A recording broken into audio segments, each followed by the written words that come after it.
तो आप सब लोगों का स्वागत है आज के सुंदर एक महोत्सव जिसको कहा जाता है अन्नकूट उत्सव में। और ये बहुत ही पावन उत्सव माना जाता है। और इसमें यहाँ तक भी बताते हैं कि ये उत्सव जो है वो दीपावली के अगले दिन है। हम आगे जानेंगे गहराई के अंदर की प्रतिपदा जो कहा जाता है, अमावस के अगले दिन की प्रातः से ही इसका प्रारंभ होता है।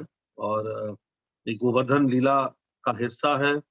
और गोवर्धन लीला मुख्य रूप से बहुत ही ज़्यादा प्रतिष्ठित है और बहुत कृष्ण को बड़ा प्रिय भी है, क्योंकि एक तो गोवर्धन भगवान का गुणगान होता है। गोवर्धन भगवान स्वयं इसमें अपना स्वरूप दिखाते हैं सबको। और गोवर्धन लीला में एक सबसे स्पष्ट चीज़ ये निकल कर आती है कि कृष्ण को अब ये कोई संकोच के बगैर, बिना किसी डाउट के, बिना किसी और मतभेद के सब लोगों को स्वीकार करना पड़ता है कि कृष्ण स्वयं भगवान है। कृष्णास्तु भगवान स्वयं, क्योंकि सब लोग प्रत्यक्ष रूप में देख रहे होते हैं कि कृष्ण 7 दिन तक जो है वो अपनी छोटी सी उंगली के ऊपर, अपने बाएं हाथ की जो तर्जनी उंगली के सबसे ऊपर टिप पे कहते हैं, गोवर्धन को उठाए हुए हैं। तो ये देखना और समझने का और विचार करने का, गोष्ठी करने का और शोध करने का कोई कारण ही खत्म हो जाता है। इससे पहले पूतना वध हुआ और शक्टासुर तृणावर्त, तो उसमें कोई ना कोई कारण निकल कर आया कि नंद महाराज के पूर्व जन्म के बहुत बड़े जो हो गए, कोई ऐसे दान कार्य हुए होंगे, कोई हम ब्रजवासियों की इतने पुण्य कार्य हुए होंगे जिसकी वजह से कृष्ण की रक्षा हो रही है। कृष्ण में कोई बल कहाँ है? कृष्ण तो अबोध, मासूम, एकदम भोला भाला और कोमल, ऐसा अद्भुत बालक है। इसके अंदर कहाँ शक्तियां हैं? पर यहाँ पर जो है भगवान स्वयं जब आप अपने आप को दिखाते हैं 7 दिन तक, 7 रात तक हीरो अपने आप को पूरी तरह से गोवर्धन को उठाए हुए दिख रहे हैं, तब किसी के पास कोई बात नहीं होती, निरुत्तर हो जाते हैं सब लोग कि हाँ, अब तो कोई और कारण हो ही नहीं सकता जानने के लिए कि कृष्ण विशेष है। फिर आगे चलकर भी जो योग यशोदा है उनको फिर योग माया भ्रमित करती है, सब करती है। अपनी यशोदा खुद उनके हाथ दबाते हैं, हाथ को और मालिश करती हैं, सब जब उठाए हुए होते हैं, चिंतित होती, सब वह देख रही हैं, पर फिर भी मानने को वो स्वीकारती नहीं है वो तब भी। पर ये एक ऐसी लीला है जो बहुत ज्यादा प्रिय है सब ब्रजवासियों को।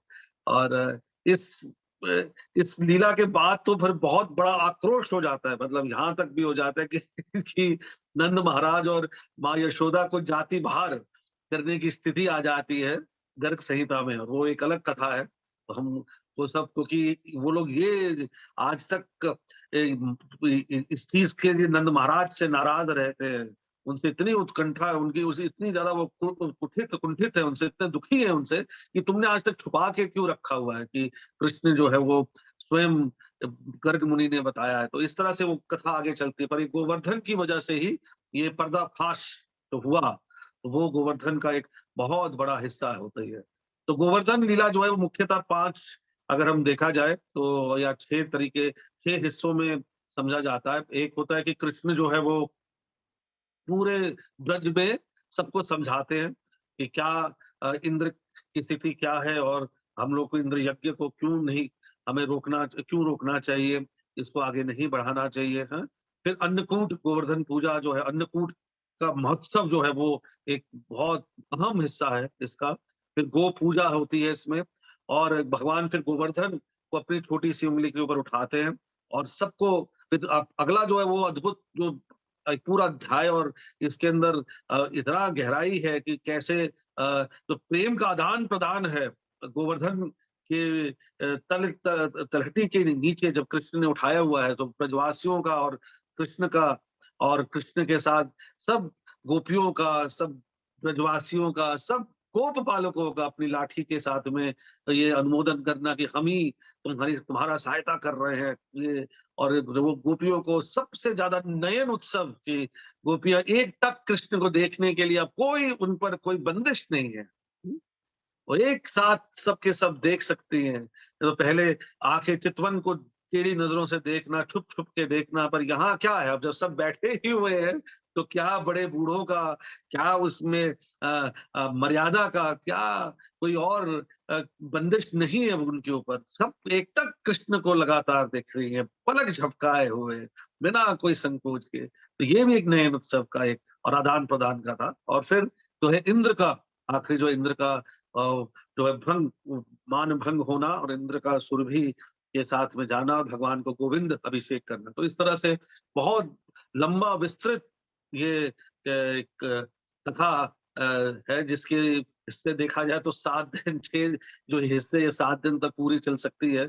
और बहुत प्रेम के साथ, गहराई के साथ, एक एक दिन का जो पूरा हम गहराई में हम उसको चर्चा कर सकते हैं, उसके बारे में, विषय के बारे में टिप्पणियां और रियलाइजेशन बहुत प्यारी है। तो आज हम केवल अन्नकूट को लेंगे, और आपसे ये अनुरोध है सब लोग ध्यानपूर्वक सुनिएगा, कि मुझे ये आशा होगी, क्योंकि कुछ मेहनत मैंने भी बहुत करी है इसके लिए, और आप लोगों को भी ऐसी कथा अलग अलग शास्त्रों से, प्रभुपाद के मेन जो है वो कृपा से मिलेगी कि आप उसको बाद में बहुत आनंद लेंगे।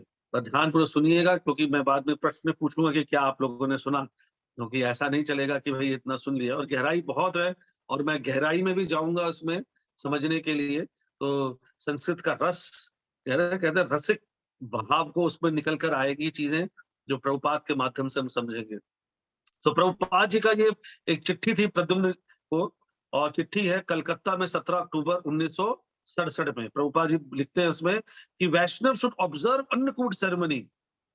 The celebration is the day when Lord Krishna lifted the hill and Madhvendra Puri established a temple in Gopal.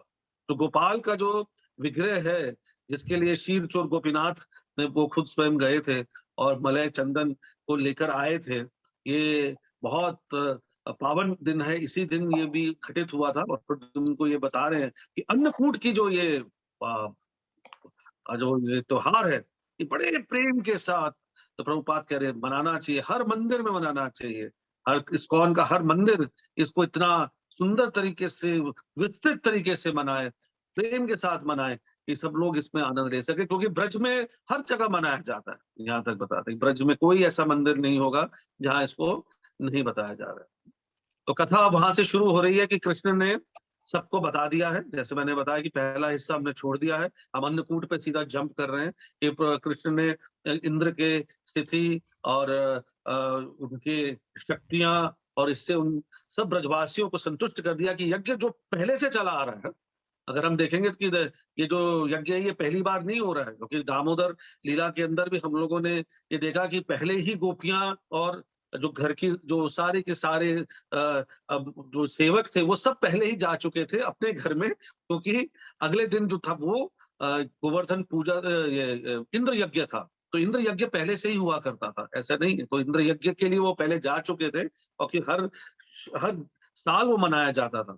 और गोवर्धन पूजा का जो दिन है वो अब कृष्ण के दामोदर लीला के बाद में वो अब उसका नाम बदल दिया जा रहा था। तो ये उससे वो पूरी तरह से परिचित थे, और ये हर वक्त चला चल रहा करता था।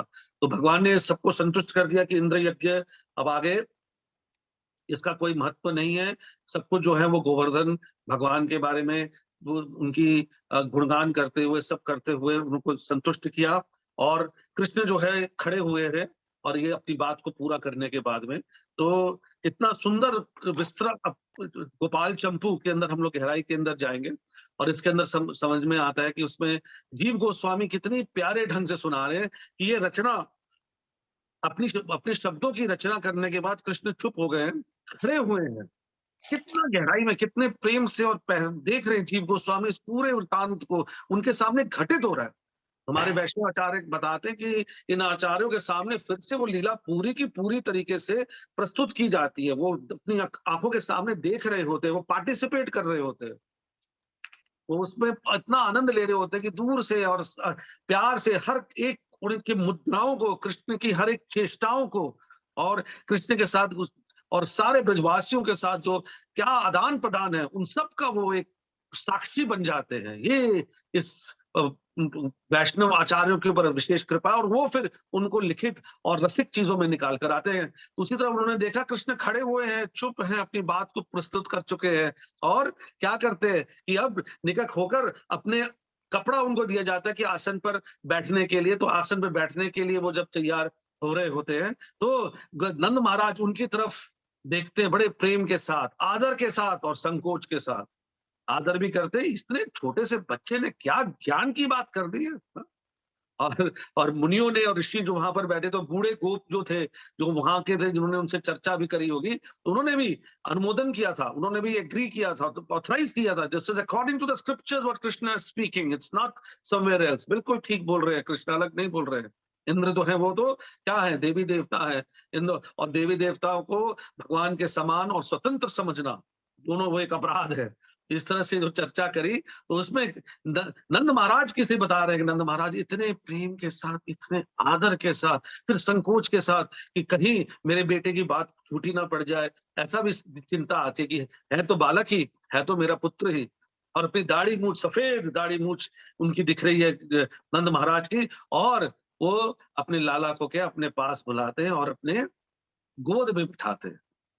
तो गोद जो है वो सिंहासन है कृष्ण का। एक तो हस्त सिंहासन होता है, हस्त आसन होता है, कहते हैं हस्त आसन। जब लाला को हम अपने घर के विग्रह को अपने हाथों में करते हैं, उसको लाड करते हैं, तो हस्तासन होता है। और यहाँ पर जो अंक कहा जाता है, अंक मतलब गोद, उसकी गोद पर कृष्ण जो है को बिठाते हैं नंद महाराज। तो ऐसा लग रहा होता है, हाँ, आप देखेंगे कविताएं और गद्य और पद्य जो होते हैं, उसमें गहराई में इतना मीठा दिखता है कि जैसे स्वयं धरती जो है वो चंद्रमा, निष्कलंक चंद्रमा को अपने गोद में रखी हुई है, उसी तरह नंद महाराज की जो गोद है वो भी उस धरती माँ की तरह, वसुधा की तरह है, जिस पर निष्कलंक जो है कृष्ण जो है वो बैठे हुए हैं। क्योंकि चंद्रमा में दाग है, पर कृष्ण के चेहरे पर कोई दाग नहीं है। कृष्ण इतने प्रेमी, इतने सुंदर है, तो निष्कलंक अगर चंद्रमा बन जाए और वो अगर धरती पर उसका अवतीर्ण हो जाए और उसकी धरती गोद में बैठ जाए बिना कलंक के चंद्रमा, उसी तरह कृष्ण जो है वो नंद महाराज की गोद के वो लेटे हुए हैं। कैसे बता रहे हैं, न अंकमीव सुधाकरम, न अंकमीव, न मतलब नहीं, अंक मतलब स्पॉट्स, अर्थ होता है स्पॉट, स्पॉट हो जाता है, तो न अंकमीव मतलब स्पॉटलेस, न अंकमीव सुधाकरम, सुधाकर चंद्रमा है, वसु वसुधा करम्बितम, अभीर राजा राजोपक्रम में वचन रचना। ऐसे जो अभीर राजा है, अभीर राजा है, और ये आगे चलकर जो अपभ्रंश जो होता है, या अपभ्रष्ट जब शब्द हो जाते हैं ओवर द इयर्स, वो शब्द चेंज हो जाते हैं, तो ये अभीर राजा, तो अहीर, अहीर भी बोला जाता है उसको। ये जो अभीर के राजा है, ये वैश्य कम्युनिटी के जो है, वैश्य जो कुल के जो राजा हैं, धीर राजा है, उन्होंने वचन उपक्रम, वचन रचना, ऐसी वचन की रचना करी। इतनी सुंदर रचना उन्होंने इस तरह करी, अहीर, अहीर है ना, कहो अहीर की छुहरिया, जैसे वो आता है ना सूरदास के भजन में, अहीर की छुहरिया छचरी भर छाछ पे नाच नचाए। तो वहां पर भी अहीर आता है, तो यहाँ पर वही अहीर को जो है, ये जो एक्चुअल में क्या आ जाता है, अभीर राजा, अभीर राजो राजो क्रम में है वचन रचना। तो ऐसे वचन की रचना करते हुए नंद महाराज ने सबको बोला कि जो कृष्ण कह रहे वो उचित है। तो वो जो बात को पुष्टि करते हुए तो कृष्ण की बात को शुरुआत कर देते हैं, और कृष्ण जो है अब हर व्यक्ति को संतुष्ट कर दिया है, और सब लोग जो है अपनी तैयारी कर रहे हैं अगले दिन के लिए। तो अगला दिन क्या है, जो आज का दिन मनाया जा रहा है, ये तो जिस दिन कृष्ण को बताया जा रहा है, उसके आगे का प्रसंग क्या बता रहे हैं कि कार्तिक की अमावस्या के दिन, दीपावली नामक दीप पंक्ति के दिन, उसके अगला प्रतिपदा के प्रतिकाल, तो अमावस का प्रतिपदा, प्रतिपदा कहते हैं नेक्स्ट डे ऑफ अमावस, जो अगले दिन अमावस के, तो अगले दिन जो है प्रातः काल में श्री कृष्ण ने, सबने उनकी अधीनता को स्वीकार किया, उनकी वाणी को स्वीकार किया, उनको ये माना कि उनसे बढ़कर कोई और है नहीं है। हाँ, और मान करते हुए नंद महाराज ने जो वचन बोले, वो क्या बोले वचन, ये बोले कि जो कृष्ण कह रहे हैं वैसा ही करो आप। तो वचन की जो रचना हमने जो सुनी, जो पिछले पद में, कि उन्होंने वचन की रचना की। वचन की रचना क्या थी कि जैसे कृष्ण ने बोला है वैसा करो और कुछ मत करो। तो दीपावली नाम की जो त्योहार है उसके अगले दिन प्रतिपदा है। इसको कैसे अद्भुत तरीके सुना रहे हैं। दीपावली नाम नाम, नाम नामा नाम, दीपावली नाम नामा नाम, अमावस्याम अनु दीप अवली ही। दीपावली दीप अवली, अब उसमें आ गया है दीपावली नामा नाम, अमावस्याम अनु दीप अवली बलि कौतुकम प्रतिपद्य प्रतिपत्त प्रतासस्तु। ऐसे प्रतिपद, अगले दिन जो प्रतिपद आया है उसके प्रातःस्तु, उसके प्रातः को ये जो घोषणा करी कृष्ण के नंद महाराज ने, क्या घोषणा करी, तेन विहितम तथा विहितम, जैसा कृष्ण कह रहे हैं, तेन विहितम, जैसा बोल रहे हैं, जैसा कह रहे हैं वैसा करो। जैसा कर रहे हैं वैसे ही हमें करना, और कुछ अपना दिमाग नहीं लगाना है।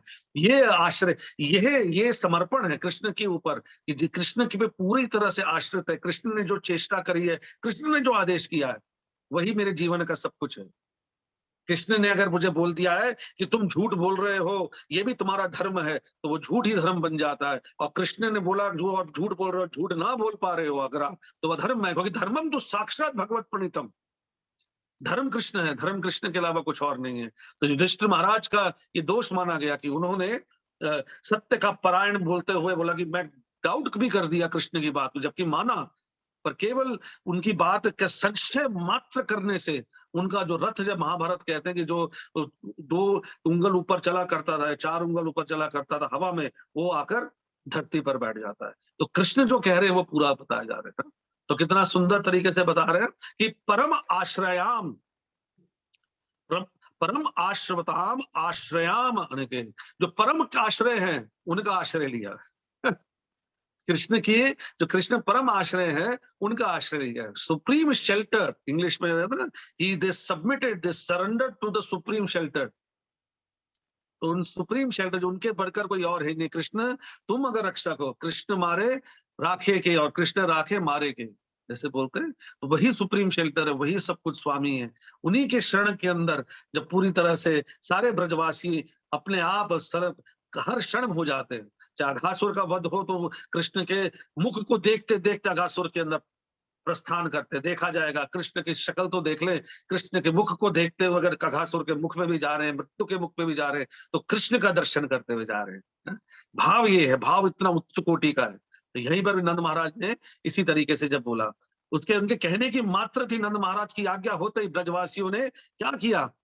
अब ध्यानपूर्वक गहराई में हम जाना शुरू करेंगे गिरि गोवर्धन के लिए। तो गिरि गोवर्धन के ऊपर इतनी ज्यादा पताकाएं लगानी शुरू कर दी, उसको सुंदर बनाना शुरू कर दिया, और पूरे के पूरे पताकाओं से और रंग बिरंगे अलग अलग तरीकों से उसको अलंकृत करना शुरू कर दिया। गोवर्धन को, गोवर्धन पे चढ़े, गोवर्धन को के हाथ होंगे, उनको छूट थी, हम नहीं चढ़ सकते गोवर्धन पे। चैतन्य महाप्रभु भी स्वयं नहीं चढ़ते थे। उन्होंने भी इस तरह से बताया कि शिष्टाचार के नाते कोई स्वयं कृष्ण है तो गोपाल विग्रह जो नीचे आ जाते थे, चैतन्य चरितामृत कहते भगवान से मिलने के लिए, तो इस तरह से उन्होंने वहां पर किया। और फिर क्या किया, आप सुनिए, अब शुरुआत जब हो रही है कि गोवर्धन के चारों ओर ऐसे ही अन्नकूट के जो है पर्वत बनाने शुरू कर दिए कि गोवर्धन, क्योंकि इतने ब्रजवासी हैं, ऐसे इतने सारे ब्रजवासी, तो ब्रजवासियों ने इकट्ठा किया और छोटे छोटे पर्वतों को उन्होंने, अन्नकूट के पर्वतों को के रूप में उन्होंने प्रस्तुत करना शुरू कर दिया, जिसमें से धृत घी बह रहा था। ऐसी तरीके से उन्होंने हर तरफ शुरू कर दिया। श्री गोवर्धनस्य कूट मंडलम मंडित्वा यथावधि, ऐसा जो गोवर्धन है उनके कूट मंडल शिखरों पे, कूट के शिखर वो कहते हैं, चित्रकूट जो उसके शिखर जो है उस ऐसे बोला जाता है, ऐसे कूट मंडल को मंडित्वा, मंडित कर दिया। इतना सुंदर बता रहे जीव गोस्वामी। और अब क्या हुआ कि शुद्ध देसी घी और इन सब से वहां पर बहना शुरू हो गया। अभी प्राच्य चरणाचल वदा प्राज्य प्राग निर्झर निश्चर वर्ण वंजित्व, ऐसे तरीके से निर्झर, जैसे बहरा हो, निर्झर तरीके से बहरा हो, ऐसा शुद्ध देसी वहां पर शुरुआत हो गई वहां पर करने के लिए। और ऐसा किस तरीके का था, ध्यान से सुनिए। जो बीच में उन्होंने एक गोवर्धन का ही भाव से एक सफेद रंग का वर्ण वाला, सफेद वर्ण वाला एक बहुत ऊंचा अन्नकूट बनाया, जो केवल किस चीज का बना हुआ था, भात के ढेर का था। भात के ढेर, चावल के, पके हुए चावल के ढेर का बड़ा अन्नकूट था। और अन्नकूट के शरीर में जो है पत्थर की जगह पर क्या रखे हुए थे, पर्वतों की बड़ी चट्टान की जगह पर पुआ, पूरी, कचौरी, गुजिया आदि के समूह थे। सोचिए कितने, वो गंड शैल जो कहते हैं, जो शैल कहते हैं, जिसे कहते हैं पत्थर कहा जाता है, पत्थर रॉक्स कहते हैं जिसको, वो कैसी दिखाई गई थी उसको, उसका आभास किस रूप में हो रहा था, पूरी में, पुआ में, मालपुए की तरह है, जैसे उस भाव रहता है, पुए की तरह, पूरी की तरह सुंदर सुंदर लगा लगा के चारों तरफ ऐसे दिखा रहे थे, गुजिया लगी हुई है इस तरह से दिखा रहे हैं। और मूल भाग, जो अन्नकूट के जो मूल भाग, जो नीचे के भाग में, वहां पर उन्होंने क्या दिखा रहे थे, क्या रखी थी, सब्जियां। हम्म, छोटे पर्वतों में ऐसे मूल भाग में दिखाई कि सब्जियों का पूरी तरह से निकल के आ रही है, और छोटे पर्वत में दही और दूध के कलश और खीर के रूप में ऊपर जो है उस कलश शोभा पा रहा था। पीक जो है उसकी, जो छोटे-छोटे पर्वतों की, उस पर भी क्या दिखा रहे थे, दही और दूध इस तरह से डाला हुआ था कि वो क्या दिख रहा था कि वो पूरा एक सुंदर लाल रंग के चमकता हुआ जो दही और दूध का चमक रहा, जैसे होता है ना पीले और लाल रंग की तरह से स्वर्णमयी, स्वर्णमयी ऐसे कलश के रूप में दूध दही ऐसे कि वो सुंदर पा कर रहा था। और व्यंजनों में सागों की पत्ती लगी हुई थी, और सुगंधित रस वाली दाल आदि के सरोवर थे। ये कहीं ये कथा भगवान की कृपा से और गुरु महाराज और वैष्णव कृपा से ये जो शास्त्रों में से निकल कर आ रही है, तो आप ध्यान से सुनिए क्या क्या क्या चीजें होती है। जो सरोवर भी बने हुए थे, वो किसके थे, दाल के थे, सूप के बने हुए थे, हैं? ऐसे सरोवर बना रखे हुए थे। व्यंजन जो थे वो सब्जियां थी, वो उसकी जो पहाड़ की जो हिस्सा था, मूल भाग था, उसके चारों तरफ हो रहा था, उसके कलश के ऊपर, उसके पीक के ऊपर क्या था, दूध और दही और घी से धृत करा हुआ, एकदम पीले रंग लाल रंग से जुड़ा हुआ, कि दूध को खोलते हुए जो है वो दही जब बनाते हैं, उसके बाद में फिर दही से जब मथनी करते हुए, मंथन करते हुए फिर उससे मक्खन निकलता है, माखन, माखन निकालने की जो विधि है, उस भाव से जो इतना सुंदर वो जो अद्भुत नवनीत निकल कर आता है, उससे वो डेकोरेट किया हुआ है। और क्या बता रहे हैं कि कर्पूर, लौंग आदि से सुगंधित, नासिका को बहुत आनंद देने वाला, नासिक आम नाक के अंदर और खुशबू पहुंचाने वाला, कपूर और इलायची और लौंग वाले से बहुत से धृत से सींचा हुआ ऐसा अन्नकूट लग रहा था, जैसे स्वर्णमय जल के द्वारा अभिषिक्त किया हुआ कैलाश पर्वत हो। इतना सुंदर, जैसे कैलाश पर्वत जो है वो भी जगमगाता है, ऐसा कैलाश पर्वत के रूप में हो रहा था। और अनेक प्रकार के पुष्प और फूलों से लगा था। और उसको देखकर नंद महाराज ने जब चारों तरफ देखा कि अब ये पूरा का पूरा अन्नकूट बन चुके हैं। अन्नकूट केवल एक ही नहीं थे, अद्भुत छोटे छोटे पर्वतों से करके भातों के ढेर ये थे कि गोवर्धन भगवान को प्रसन्न करने की बात कृष्ण ने करी थी, गोवर्धन को संतुष्ट करना है। तो उन्होंने बोला कि आज ऐसा अन्नकूट बनेगा कि विश्व में और किसी ने सोचा नहीं होगा। तो ऐसा देखा था, और ब्रजवासियों ने बोला था, देखते हैं कि गोवर्धन को हमें प्रसन्न करना है, इंद्र से ज्यादा गोवर्धन प्रसन्न करना है, तो अन्नकूट की कूट ही कूट हम बना देंगे, पहाड़ी पहाड़ बना देंगे, सरोवर ही सरोवर बना देंगे। व्यंजनों की तालाब और सरोवर से भी संतुष्ट कृष्ण को कैसे कि गोवर्धन भगवान को क्यों नहीं कर पाएंगे हम लोग। उनके उनके जो मुखार विंद को आनंद देने के लिए उसके ऊपर दही दूध की ऐसी निर्झर, ऐसी वाटरफॉल बनाएंगे, ऐसे झरने बना देंगे, और उसके ऊपर पिघलते हुए सोने की तरह आकृष्ट करता हुआ उनकी जो है चोंच, उनकी पीक जो है, हमारी जो कहा जाते चोटी, पर्वतों की चोटी है, वो इतनी सुंदर लगेगी कि ऐसा कभी आज तक ना किसी ने देखा होगा, ना किसी ने सुना होगा। इस भाव को लेते हुए वो आगे चल रहे होते हैं। तो मध्य कर्पूर गौरम शिखरमीव गिरे शुद्धम अनस्य कूटम। विविध रुचा पिष्ट का नाम, विविध रूप से, विविध बहुत अलग के पिष्ट का नाम, पिष्ट होता है पुआ, और उन सब के बनाया हुआ था। और कैसे थे, रत्नशैला इव दधी पायसम और पायसा नाम है? एक दधी दधी और पायस, जो जो हम बता रहे हैं उस पूरा संस्कृत है, इसमें दही भी है और दूध भी है, और साथ में पायस, पायस खीर को कहा जाता है। इससे पूरे के पूरे बने हुए हैं। और व्यंजनालय सुरभि तर रसः, और जो पॉन्ड्स हैं, जो जो तालाब हैं, वो कैसे हैं, रस से भरे हुए, सूप मुख्य है। दाल के सूप की तरह, दाल जो होती है उस तरह से हो, या हम लोग कहते हैं उसको कि कैसे वो ग्रेवी के साथ भरे हुए हैं पूरे के पूरे, और इतना सुंदर जब लग रहे हैं। और जो जो स्वर्ण रंग का जो जल है, या स्वर्ण रंग का जो घी जो ऊपर शिखर के ऊपर दिख रहा है, जो मेन अन्नपूर्वा जो भात का ढेर जो सफेद रंग का पूरा इतना ऊंचा बनाया हुआ है, वो किस तरह से लग रहा है कि द्रुत कनक पया सिक्त कैलाश कल्पम। जैसे कैलाश कैलाश पर्वत जो है वो अभिषिक्त हो गया हो, सिक्त अभिषिक्त कहते हैं, अभिषेक किया गया हो कैलाश पर्वत से, किसी द्रुत कनक पया। कनक कनक सोने सोने के जो जल से आशिक से लिक्विड जैसे उसके ऊपर चल रहा हो, ऐसा निकल कर आ रहा है, इतना अद्भुत सुंदर लग रहा है। प्रभुपाद जी इसकी गहराई के अंदर जाते हुए बताते हैं कि ये गोवर्धन पूजा बहुत जरूरी है। प्रभुपाद बता रहे हैं अप्रैल 22 1972 के नोट करने का है कि हर एक इस्कॉन टेम्पल में इसको मनाना चाहिए। और बता रहे हैं कि कहीं कहीं पे तो गोवर्धन के भगवान की प्रसन्नता में सारे ब्रजवासी एक नहीं, दो नहीं, 56 नहीं, 1008 नहीं, 3-3 हजार तक जो है भोज अर्पित करते हैं भगवान को, और अभी भी करते हैं। प्रभुपाद बता रहे हैं 1972 में निप्पॉन टोक्यो के अंदर प्रभुपाद ने चर्चा करी। And so in that ceremony each and every temple they prepare many varieties, हर एक मंदिर में होना करते हैं, और हम लोग को भी उसी भाव से आगे करना चाहिए।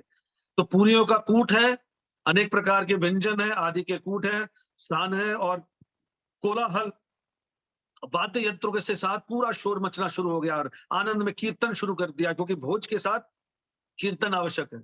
तो कीर्तन कर रहे हैं ब्रजवासी, और हरे कृष्ण कृष्ण कृष्ण हरे हरे, हरे राम राम राम हरे हरे। ये भोजन के साथ जब भोज अर्पण करते हैं तो कानों में जो है आनंद मिलना चाहिए, आनंद रस मिलना चाहिए। आनंद उस कान से जो है हमारा श्रवण जो है, कहते हैं कि उसकी जो जो धारा है, गंगा की धारा, वो कान के अंदर से प्रविष्ट करनी चाहिए। ऐसी कृष्ण की जो हरे कृष्ण महामंत्र है, वो कर्ण से जो है हमारा जो क्या कहते हैं, हमारे कान के माध्यम से हमारा स्नान होता है। एक स्नान होता है शरीर का अंदर, स्नान होता है कर्ण के साथ स्नान होता है। तो ऐसे कानों के स्नान करवा रहे हैं, अंदर अद्भुत कोलाहल मचा रहे हैं, आनंद ले रहे हैं, कीर्तन कर रहे हैं, वाद्य यंत्र कर रहे हैं, सबको आनंद कर रहे हैं, और साथ साथ एक व्यक्ति को बड़ा परेशान कर रहे हैं, उसको जो है कर्णशूल नाम की बीमारी से और ज्यादा कुंठित कर रहे हैं। कौन है वो? इंद्र भगवान। तो इंद्रदेव को बीमारी होने लगी, क्योंकि वो देख नहीं पा रहा था, सुन नहीं पा रहा था, इतना ज्यादा वो परेशान हो रहा था, और उसको जो एक तरीके से कर्णशूल की बीमारी हो रही थी। ये शब्द बता रहे कर्णशूल की, कर्ण कान की बीमारी, ईयर ईयर ईयर इलनेस हो रही है उसको, ईयर डिजीज से वो पीड़ित हो रहा है बहुत बुरी तरीके से। और गिरिराज महाराज उसी समय बताते हैं कि जब कृष्ण ने देखा कि अब सब लोग समर्पित हो रहे हैं, तो कृष्ण के ही आकार के, ये हम श्रीमद् भागवतम के अंदर भी इसी के बारे में चर्चा करते हुए बता रहे हैं कि उन्हीं के आकार का एक व्यक्ति, बहुत बड़ा विशाल का व्यक्ति निकल कर आ रहा है, और वो व्यक्ति और कृष्ण में केवल एक ही फर्क दिख रहा था, केवल उनके आकार का फर्क था, और कोई फर्क नहीं था। केवल हम बुद्धि भेद का, अगर बुद्धि का भेद लगाया जाए है, बुद्धि की अगर विशेष दिमाग उसमें दिमाग डाला जाए, तो केवल एक ही फर्क निकल कर आ रहा था, और वो फर्क था आकार का।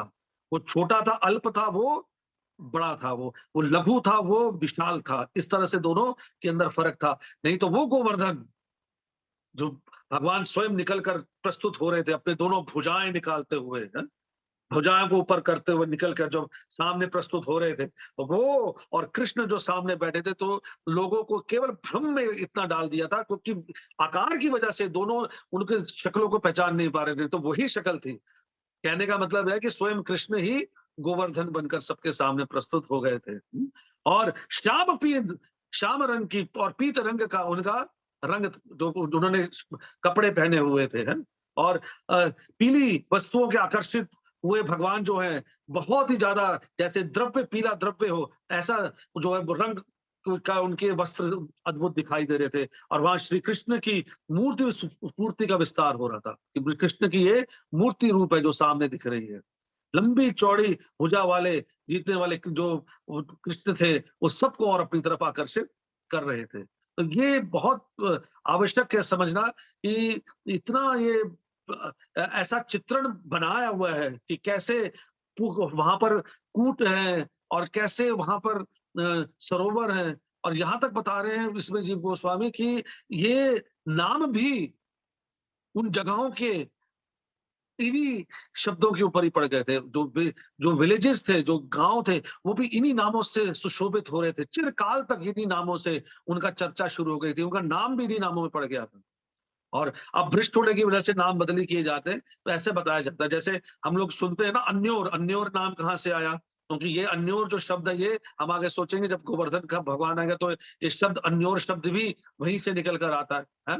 ऐसे ही कोसी शब्द है, ये भी निकल कर आता है, इतने कोस हुआ था। एक आयोरे, जब कृष्ण दंत वक्र को मारते हैं, दंत वक्र मारते तो सब ब्रजवासी उनको वेलकम कर रहे थे, अरे आ जाओ आ जाओ, आपने इतना बड़े युद्ध मारा, तो वेलकमिंग वेलकमिंग, आया आया, आया रे से आयोरे, ये गांव का नाम आ जाता है। तो ये गांव के नाम भी प्रचलित है। ऐसे ही और भी है, एक जगह पे लिखा गौरावी, गौरावी नाम, नंद महाराज जब वापस आते हैं तो उनको वेलकम करा जाता है, उनको बोलते गौरवान्वित करा जाता है। जब नंद महाराज को पूरे टैक्स देकर आए होते हैं वहां से, तो उस तरह से बताते हैं। रमन रीति शब्द जो है अभी भी सुनाई पड़ता है? अझाई, अग जो जो नाम के जो अघासुर नाम के जो क्या कहते हैं, एक एक हाँ, एक बीमन को मारा जब कृष्ण ने, एक सर्प के रूप में मारा, तो वहां से नाम पड़ा। और अरिष्टासुर के नाम से अरिष्ट गांव चैतन्य महाप्रभु स्वयं ढूंढ रहे थे। तो ये सब अपभ्रष्ट जो जो जो नाम अब चेंज हो गए हैं, पर उस समय कृष्ण के समय में इन्हीं नाम जो है, यही नाम से विख्यात हो गए थे सब तरफ। वो ये और यही बात बता रहे हैं इसमें जीव गोस्वामी की, जो पुरी के नाम से, उस सरोवर के नाम से, उस धृत के नाम से जो बह रही थी, और एक एक जगह जो स्टोरी थी वो कृष्ण की, और वो चिरकाल तक और अभी तक भी वो नाम जो है वो गौरवान्वित होता जा रहा है। वो नाम उन जगहों का पड़ गया है कि कृष्ण से जुड़ा हुआ कोई भी चीज है वो चिरकाल तक सनातन हो जाती है। तो अब दूर कब से जब शुरू हुई ये सृष्टि, तब से जो जो कृष्ण से चीज जुड़ती है वो हर वक्त ही सनातन मानी जाती है, कहीं भी कम नहीं हो पाती है। तो ऐसे हम लोग चर्चा कर रहे हैं कि कृष्ण जो ने क्या किया, अपना आकार दिखाया है। सृष्टेश्वर इद अन्नकूट एवं अल्पः कृष्ण आकार कश्चिद आदिर्भवु। कृष्ण ने अपना आदि ऐसा अद्भुत दिखाया। कैसा दिखाया कि जो अल्पयस्त्वम केवल भेद बुद्धि, केवल अल्प मात्र में कृष्ण के जैसे अगर बुद्धि का भेद लगाया जाएगा तो केवल क्या था, अल्प मात्र में, सिर्फ साइज में थोड़े से छोटे लग रहे थे, है? नहीं तो वो वैसे के वैसे ही थे। और पीत श्याम की प्रभा की तड़ित्वान, ऐसे कृष्ण थे कि जो गोवर्धन थे जिनकी पीत श्याम की प्रभा, पीले और श्याम काल रंग ऐसे मिला जुला उनके प्रभा थी। पीले रंग का वस्त्र भी पहना हुआ था और पीले और श्याम से मिक्स उनका रंग था।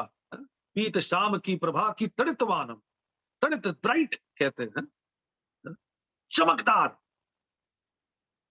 प्रभा के रूप में, एकदम चकाचौंध करने वाली रोशनी। कहते हैं भगवान के राम को कहते हैं, क्या कहते हैं, तड़ित रुचि शुचि नौमी जनक सुतावरम है। तड़ित, तड़ित जो शब्द आ जाता है, ऐसा तड़ितवान किया हुआ है। और सुस्थित तुष्ट किस स्थित, क्योंकि व्यू श्रुति मात्र और स्फूर्ति मात्र केवल रूप में वो केवल उन्होंने अपना रूप दिखा रहे थे। तो ऐसे कृष्ण जब बता रहे थे, अपने रूप को दिखा रहे थे, तो कृष्ण ने सभी ब्रजवासियों के मधुर में बात जो है उनके सामने बोली। हे नंदलाल ने नम्रता बोला कि भगवत आप कौन है? भगवान कृष्ण स्वयं ही अपने ही रूप को ब्रजवासियों के सामने बोलते हैं, देखिए मैं प्रश्न कर रहा हूं। आज तक आप जब इंद्र को यज्ञ में कुछ किया करते थे तो इंद्र कभी आपके सामने आए? नहीं आए। इंद्र को जब कितनी बार आपने अनुष्ठान किया, इंद्र ने स्वयं दर्शन दिया? कभी नहीं दिया। देखो यहाँ पे स्वयं गोवर्धन है और मैं उनसे चर्चा कर रहा हूँ। देखो, हे प्रभु आप कौन है, आप बताइए। कृष्ण जो है आनंद ले रहे हैं, कौतुक कर रहे हैं, और मुंह में हल्की हल्की हंसी आ रही है, और हाथ जोड़कर ब्रजवासियों के सामने उन गोवर्धन भगवान के सामने बोलते, हे भगवान बताइए आप कौन है, आप कौन है? श्री गोवर्धन ने प्रकट हुए वेद से बोला कि पहले की तरह जो ये महत्व विशिष्ट जो आप यज्ञ कर रहे हो और उत्सव की पूर्ति करने वाला, हर समय मैं ही पूर्ति करने वाला हूं, मैं ही तुम्हें वर्षा देने वाला हूं, मेरे से ही सब कुछ संतुष्टि होती है तुम्हारी, मैं वो ही पूर्ति करने वाला, तुम्हारे विशिष्ट, तुम्हारे उत्सवों को पूर्त करने वाला मैं और कोई नहीं, गोवर्धन पर्वत हूं, मैं गोवर्धन हूं। भगवान इस तरह से गंभीर भाव में बोलते, मेघ गंभीर या गिरा, संस्कृत में बोलते हैं, जैसे मेघ की गंभीर शब्द होता है, ऐसे गोवर्धन भगवान ने ये शब्द निकालते हुए बोला। तो गोवर्धन के वचनों को सुनकर कृष्ण ने, जो श्री दामा के मित्र हैं और दुश्मनों के अमित्र हैं, बताते हैं, हाँ? शब्दों के साथ खेलते हैं जीव गोस्वामी। तो सुदामा के मित्र हैं, सुदामा मित्र भी उनके हैं, जो एक सुदामा जो है वो विप्र भी है, और एक सुदामा जो यहाँ पर उनके सखा भी है। ये अलग सुदामा है, वो भी सखा है, और वो विप्र के भाव विप्र है, और यहाँ जो है वैश्य जो कम्युनिटी के हैं, इस कुल के हैं, तो ये है। तो ऐसे कृष्ण ने बोला, श्री गिरिराज महाराज आप हमारे नमस्कार करने योग्य हैं, आप हमारा नमस्कार स्वीकार कीजिए। भगवान ने बोला, और बलराम की तरफ आंख मारते हुए, बलराम जी को प्रसन्न करते हुए कृष्ण ने क्या किया, अब हम लोग सब दंडवत करेंगे इनको। और कृष्ण ने साक्षात दंडवत कर रहे हैं, और बलराम जी दंडवत कर रहे हैं, तो उसके साथ साथ सारे ब्रजवासियों ने भी उनकी कॉपी करी, और सब दंडवत करते हुए कृष्ण के पीछे पीछे चल रहे हैं, और गिरिराज महाराज को सबने दंडवत इकट्ठे किया है। तो इतना सुंदर बता रहे, नमस्कार खल्व असो यस्मात्, और भगवान बता रहे कि खुद ही नमस्कार कर रहे हैं, आपको मैं नमस्कार करता हूं। और गोवर्धन भगवान क्या बोल रहे हैं कि पूर्वति ही पूर्वता पूर्वित अखर्व वत्त पर्वत सो अयम अहम अस्मि।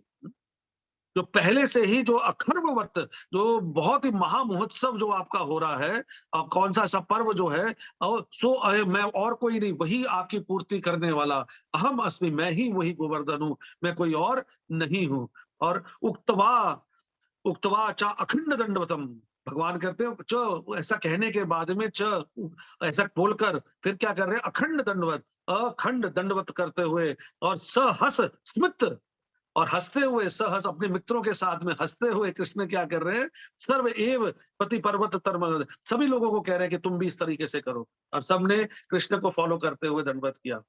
और अब उन्होंने सबने कृष्ण के पीछे लगते हैं, कृष्ण ने बोला, अब आप हमारे इस भोग को स्वीकार करिए गोवर्धन भगवान, आपकी जय हो, आप हमारे इस प्रिय हैं, आप ये यज्ञ के ही स्वामी हैं, अब आप प्रसन्न होंगे तो वर्षा होगी, आप प्रसन्न होंगे तो सब होंगे, ये भोग को आप स्वीकार कर लीजिए, ये तुच्छ भोग हम लोगों ने छोटा सा आपके लिए भोग अर्पण किया हुआ है। और सब भक्त लोग देख रहे हैं, ये क्या बोल रहे हैं कृष्ण, ये छोटा सा है, इतना छोटा सा था कि तो कूट का कूट बना हुआ है, पर्वत के पर्वत है, सरोवर के सरोवर है, दाल के इतने अद्भुत है, वो सब्जियों की पंक्ति लग रही है, तो ऐसा लग रहा है कि पहाड़ से ऊपर से नीचे तक पहाड़ के पहाड़ में सब्जियां लगी हुई, ऐसे व्यंजन पका के उन्होंने लेकर आए हैं, अलग अलग सब्जियां, अलग अलग जगहों से अलग अलग मौसमी सब्जियां, जो है इस मौसम की जो सब्जियां वो लगाई हुई है, वो भी है, साग भी है, दूध भी है, कलश भी, खीर भी भरा हुआ है, और कह रहे कि तुच्छ भेड़ करे।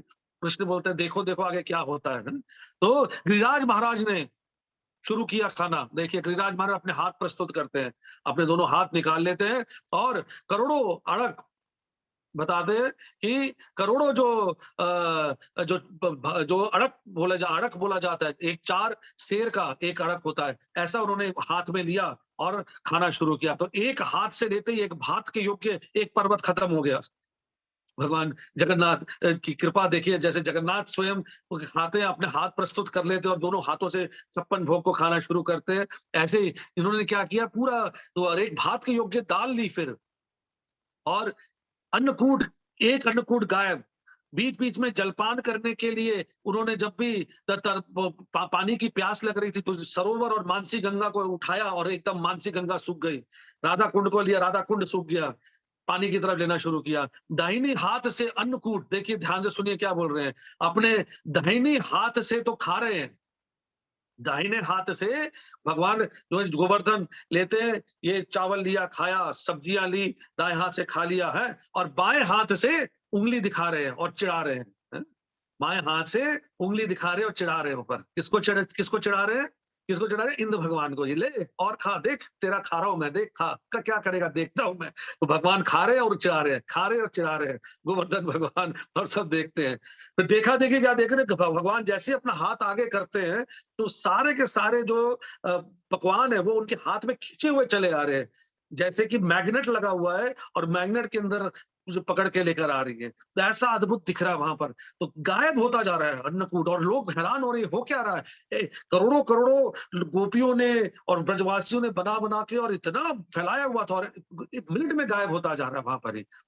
फिर गोपियों की ने देखा कि एक अलग चेष्टाएं गोपियों की तरफ दिख रही थी कि कृष्ण के, गोवर्धन भगवान के हाथ जहां जहां जाया करते थे, गोपियों की निगाह भी वहां जाती थी, वहां पर जा रहे, जहां हाथ जा रहा था वहीं पर ही उनकी भी निगाहें जाती हैं। और अंत में दिखा बताते, इतना सुंदर बताते हैं कि एक भगवान का इतना यश था गोवर्धन भगवान का कि एक भी, कहीं भी बीच में एक दाना भी गिरा नहीं, एक दाना भी गिरा नहीं और एक दाना भी बचा नहीं। गोवर्धन भगवान ने एक दाना भी गिराया नहीं और एक दाना भी बचाया नहीं, पूरा का पूरा उन्होंने संतुष्ट करा। ऐसे गोवर्धन भगवान जब खा रहे थे तो सबको आंखों का ये जो कह सके ना नयन उत्सव हो रहा था, आंखों को इतना आनंद दे रहा था, सब ब्रजवासियों को इतना संतुष्ट कर रहा था कि देखिए स्वयं अर्पण किया हुआ भगवान खा रहे हैं। जो इंद्र को देते थे, अपने देवी देवताओं देते थे, उनसे ज्यादा कितना संतुष्टि मिल रही थी, वो तो ऐसा लग रहा था कि गया और उन तक पहुंच गया, वहां पर पहुंच रहा है, पर यहाँ तो स्वयं खा रहे हैं, स्वयं भोग लगा रहे हैं, स्वयं स्वामी यहाँ पे खाए जा रहे हैं। उनको देख के उनको और आनंद आने लगा था।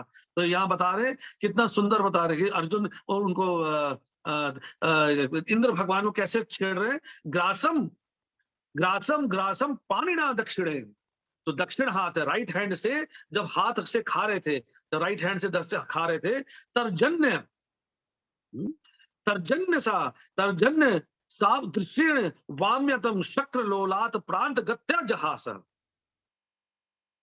तो तर्जनी उंगली, जो तर्जनी इस हाथ से खा रहे हैं, और तर्जन्य उंगली से दृश्य दिखा रहे हैं किसको, इंद्र को, ले देख खा ले, और उनसे कहते हैं जहास, और उनको उनके मजाक उड़ा रहे, ज हास, हास मतलब मजाक उड़ाना, और उनका मजाक उड़ाते जा रहे हैं। और गोपियों की आंखें जो है वो कैसे निकल रही हैं, जैसे कृष्ण का जो हाथ है वो वहां निकलते जा रही है। और अंत में बता रहे हैं, क्व यत क्वा अप एकम न किल गलितम सिक्कम एकम स्थितम ना, ना एक भी ग्रास था, ना किल एकम ना किल गलितम, एक भी ग्रास नीचे गिरा नहीं, did not fail, it did not fall, it did not fall down, और neither anything was left also, कोई भी उन्होंने वेस्ट नहीं किया, पूरा का पूरा अन्न पूरा खाया। और खाते खाते भगवान गिरिराज ने, अब जब प्यास लग रही है तो देखा कि मैंने जो जल लिया और पानी तो जो उन्होंने सुखा दिया, कुछ चाहिए था पानी कुल्ला करने के लिए, भोजन पूरा खा लिया, संतुष्ट हो गए, तो कुल्ला करते हैं और ये कुल्ले की आवाज सुनाई पड़ रही है। उससे पहले भगवान ने, जब गोवर्धन ने एक बार उनको और खुश करने के लिए बोला, देखो अब मैं खा लिया हूँ, और भी कुछ है तो मुझे दे दो, तो मुंह से दूर से आवाज निकल कर आई, अन्योर अन्योर, मैं अभी संतुष्ट नहीं हो रहा हूँ, अभी संतुष्ट नहीं हूँ, और दे दो। और उन्होंने बोला, हमारे हाथ जोड़ लो, हमने कभी के देखा नहीं, हमको खा लो, और कुछ नहीं खा सकते, तो इतना खाता हुआ कोई देखा है आज तक? इंद्र ही ठीक था कम से कम, खाया ना खाया तो खुश हो रहा था, अब क्या खाओगे क्या, और हमको भी खाओगे क्या? नहीं, अब संतुष्ट हो जाओ, अपने आप ही संतुष्ट हो, तुम खुद ही संतुष्ट हो जाओ, है ना?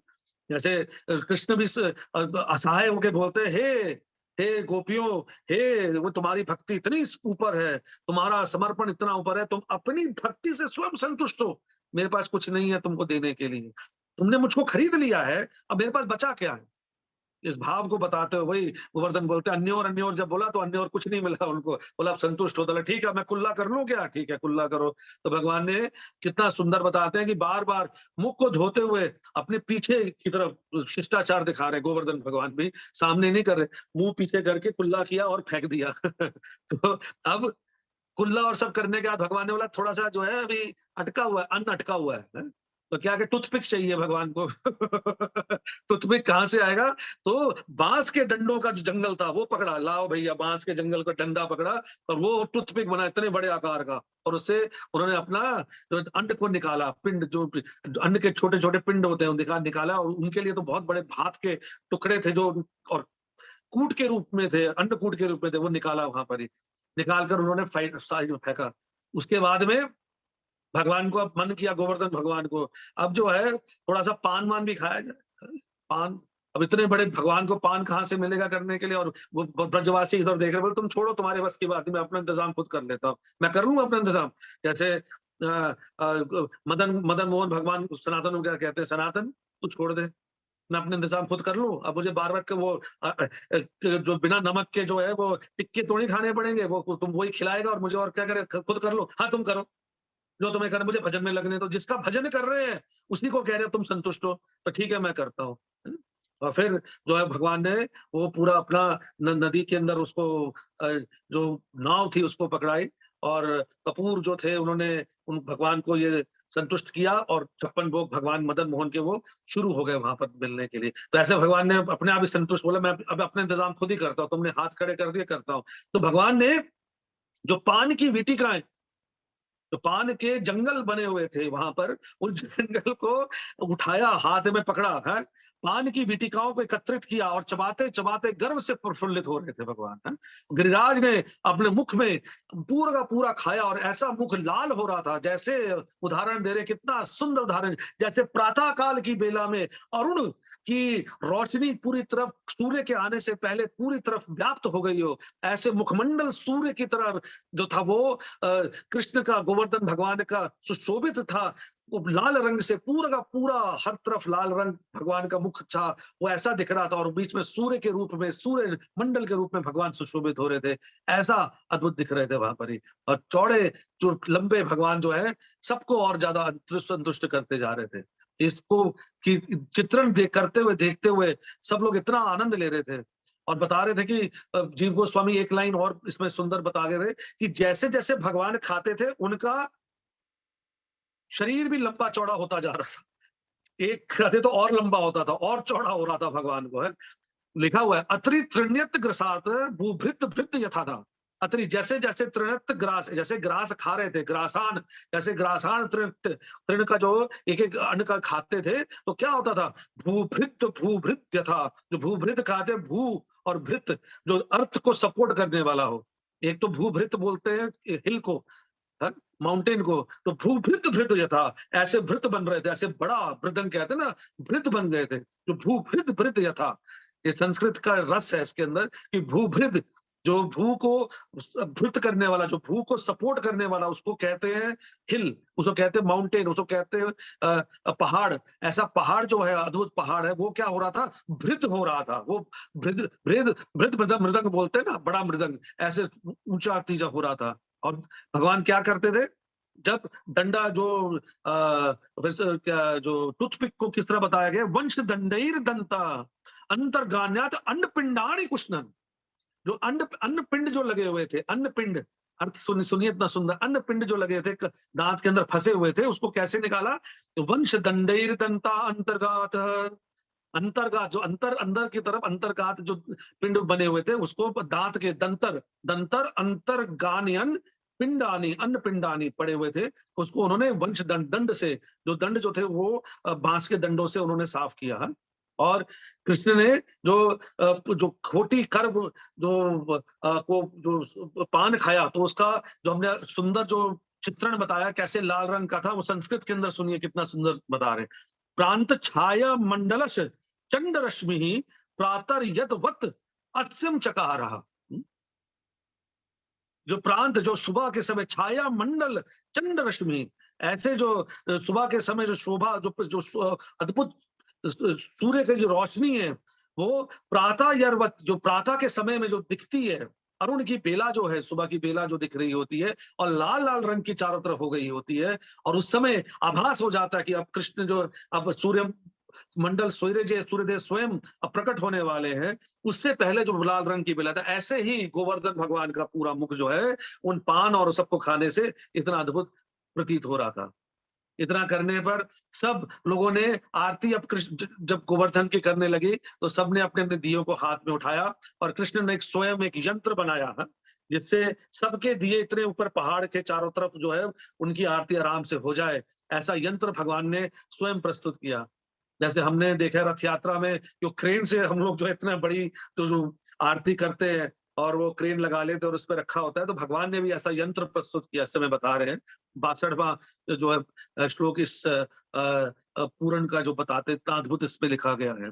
इस प्रकार सबके देखते देखते सबने अपने मस्तक कृष्ण गोवर्धन भगवान के सामने करे, हाथ जोड़े, और भगवान गोवर्धन ने सबके मनोवांछित फल, जो जो उस अन्नकूट में खड़े हुए थे, जो बैठे हुए थे, जो सुन रहे थे, जिन्होंने अर्पण किया हुआ था, जो समर्पित थे, आप भी जो भक्त लोग जो सुन रहे हैं कथा, उन सबके मन वांछित फल को गोवर्धन भगवान ने पूरा कर दिया। हरि वो और पूर्व परम हितैषी गिरिराज महाराज ने अंतर्हित हो गए और उसके बाद वो गायब हो गए और साक्षात दंडवत प्रणाम करते हुए सब लोग खड़े हुए।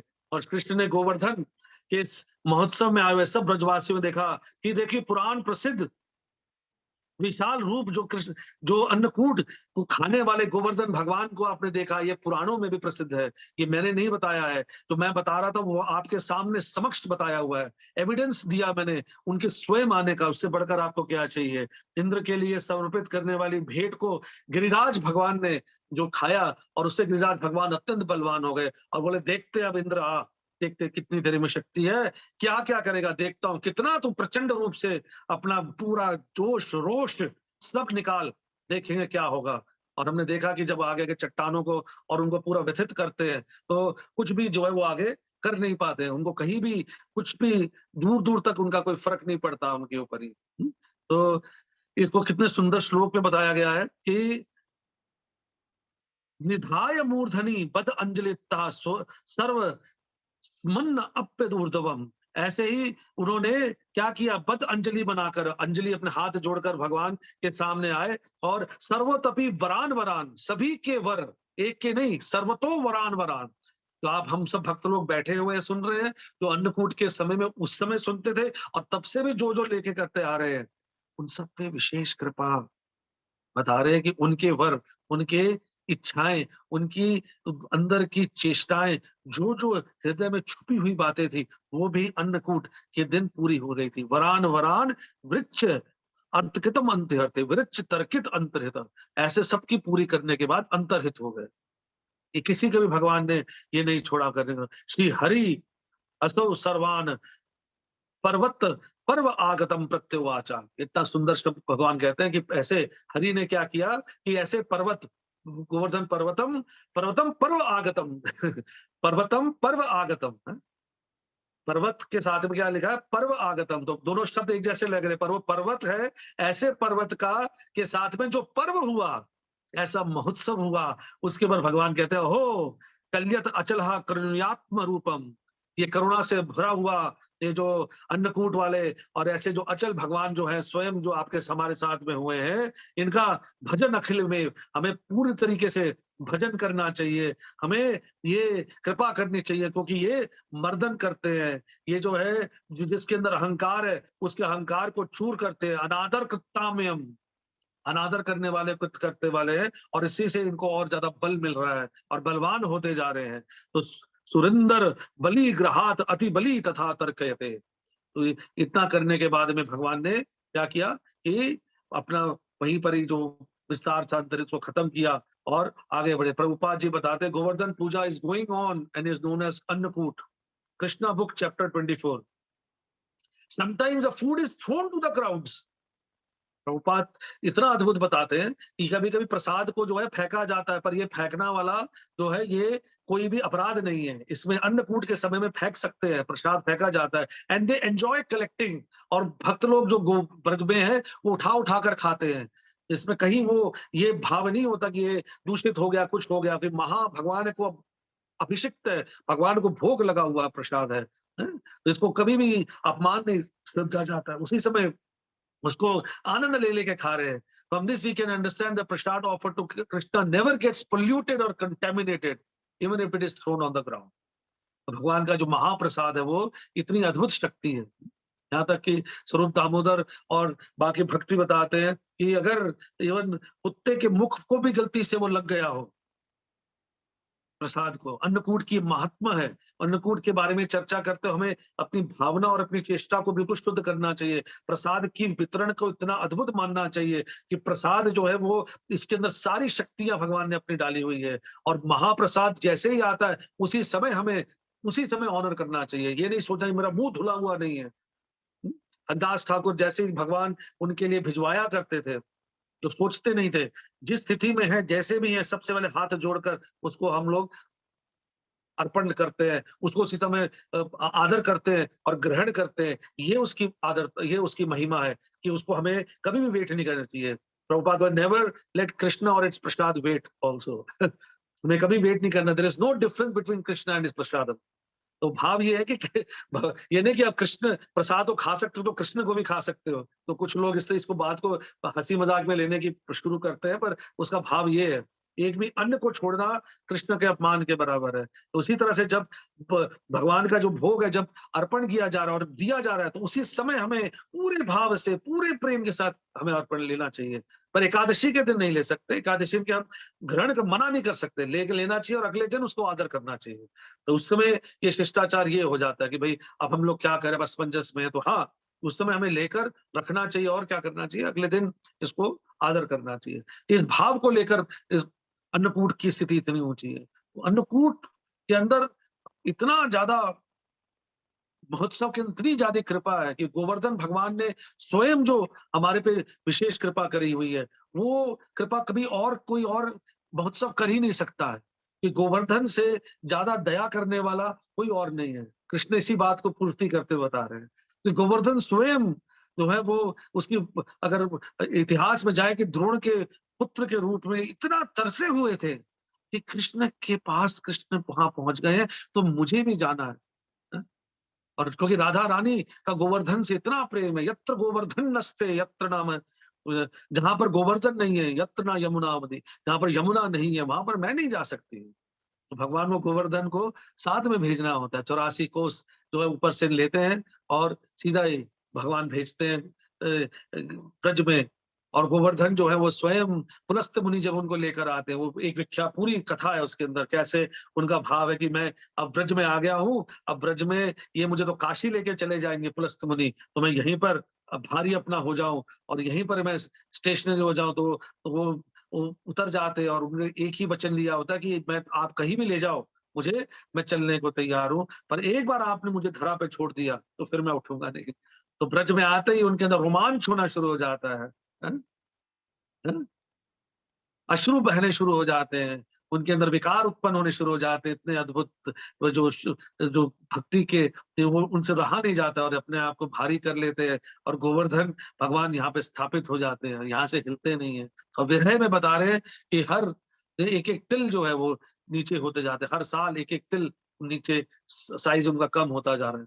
और साइज जो पहले इतना ऊंचा, कहते 2 योजन ऊंचा उनका शरीर हुआ करता था, वह घट के इतना रह गया। तो सोचिए किस साल को हम कैलकुलेट करें और उस हिसाब से चलते जाएं तो कितना भी वो साइज जो दिख रहा है वो कितना छोटा है अभी गोवर्धन का।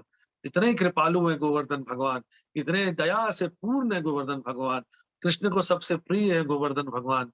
और ऐसे ही गोवर्धन भगवान ने स्वयं अपना रूप दिखाया, ये बताने के लिए कि मैं भिन्न नहीं हूँ, मेरे और कृष्ण में कोई अंतर नहीं है। कृष्ण ने बताया कि मेरे और गोवर्धन में भी कोई अंतर नहीं है।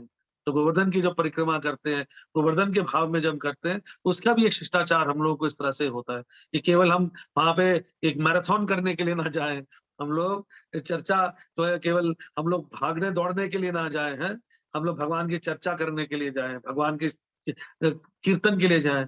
तो वो भी हम उन सब्जेक्ट को नहीं छोड़ रहे हैं, नहीं तो वो भी एक पूरा सब्जेक्ट है कि कैसे तो गोवर्धन की ये कथा समाप्त होते ही सारे जो ब्रजवासी हैं उन्होंने तैयारी करी कि अब हम लोग जो है क्या करेंगे, हम लोग परिक्रमा करेंगे। और परिक्रमा का शिष्टाचार बताया उसमें कि किस तरह से शिष्टाचार होता है कि उसमें बैलगाड़ियों पे बैठी, क्या गोपियों के अंदर ये शक्ति नहीं थी कि वो नंगे पैर चले, दंडवती परिक्रमा करें, हैं? सब करें, वो नहीं कर सकती थी।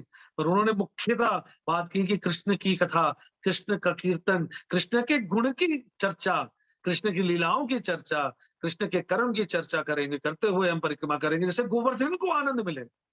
मुख्यतः हम अपने आनंद की सोचते हैं, पर गोवर्धन खुद तरस रहे होते हैं कृष्ण की चर्चा के लिए, कृष्ण के आनंद के लिए, कृष्ण की मुंह सुमिरन करने के लिए, कृष्ण के प्रेम में ओतप्रोत होने के लिए, रोमांच लाने के लिए। उनके पत्थर भी पिघल जाते थे जब कृष्ण की ध्वनि सुनते हुए। कृष्ण जब वहां खेला करते तो कृष्ण के पांव अंकित हो जाया करते थे वहां पे। कोई गोवर्धन इतने ज्यादा भाव विभोर हुआ करते थे, सबसे बड़े भक्त भी वही हैं, सबसे ज्यादा प्रेमी भी कृष्ण ही वही है, भाव सखा के अंदर भी कृष्ण के साथ वही है, एक दास के रूप में भी वही है। इतना उनके अद्भुत चरित्र है। तो वो शिष्टाचार है कि भाई बताया जा रहा है कि अगर आप नंगे पाँव नहीं कर सकते तो आप जूतों के साथ भी करने में कोई अलग नहीं है। तो ये एक अलग पूरा विषय है, हम उस पे ना जाते हुए इस गोवर्धन के ऊपर ही, आज अन्नकूट के ऊपर ही हम अपनी चर्चा रखेंगे। तो कुछ समय हमारे पास में है, तो वंशी वर बिहारी प्रभु हम यस प्रश्न उत्तर के लिए खोल सकते हैं और यस अनम्यूट करा सकते हैं कि कृष्ण की कोई और चर्चा हो और बातचीत हो तो कर सकते हैं।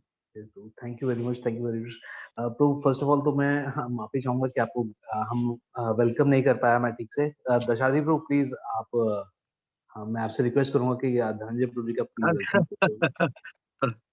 जय हो, अभी तो आप पर उसमें आ जाते, वो तो मैं तो कोई नया थोड़ी ना हूँ प्रभु जी। जी, जी, राष्ट्रपति प्रभु और आप सब लोगों का प्रेम है, और अरे समय जितना है उसमें हम चर्चा और कर लें कि इससे ऐसा ना हो कि टाइम निकल जाए और ज्यादा। Yes Prabhu yes. Prabhu first of all तो मैं एक इंक्वायरी पूछना चाहता हूँ, तो क्या भगवान के एक्सपेंशन ही हम कहेंगे क्या गिरिराज जी? हाँ, अब वो अलग-अलग भाव प्रभु जी इतना सुंदर है कि वो आप उस चीज़ को वो भी आप बता सकते हैं कि भगवान का जो है ये एक्सपेंशन भी है, भगवान का विस्तार भी हुआ है, क्योंकि भगवान स्वयं जो है उसमें दिख रहे थे, और इतना जो स्पष्ट इसमें बताया गया है कि वो भगवान केवल जो भेद था, वो भेद एक ही भेद बता रहे थे। वो भेद एक ही था, और वो था केवल उनके शरीर के जो आकार का भेद था, और कहते भेद भी क्या, अ, बुद्धि का भेद, और कुछ भेद नहीं था वहां पर। तो वो जो भेद है वो लोगों को इस तरह से लग रहा था कि वो अलग-अलग है, पर एक्चुअल में केवल आकार का जो भेद दिख रहा था वो भेद ही हमें मानना चाहिए, और कुछ नहीं था। दोनों एक ही जैसे थे, क्योंकि इसमें संस्कृत में बहुत स्पष्ट बताया हुआ है कि वो केवल लोगों को जो है वो ये दिखाने के लिए कि वो भगवान जो है वो अलग-अलग हैं, और कुछ इनका फ़र्क नहीं है, केवल आकार के रूप में है और कुछ नहीं। तो लेकिन इनका जैसे कार्नेशंस भी हैं, तो 24 कार्नेशंस भी जैसे हम भागवतम में पढ़ते हैं, तो उसमें इनका क्यों नहीं आता बेसिकली इनका गिरिराज जी का नाम?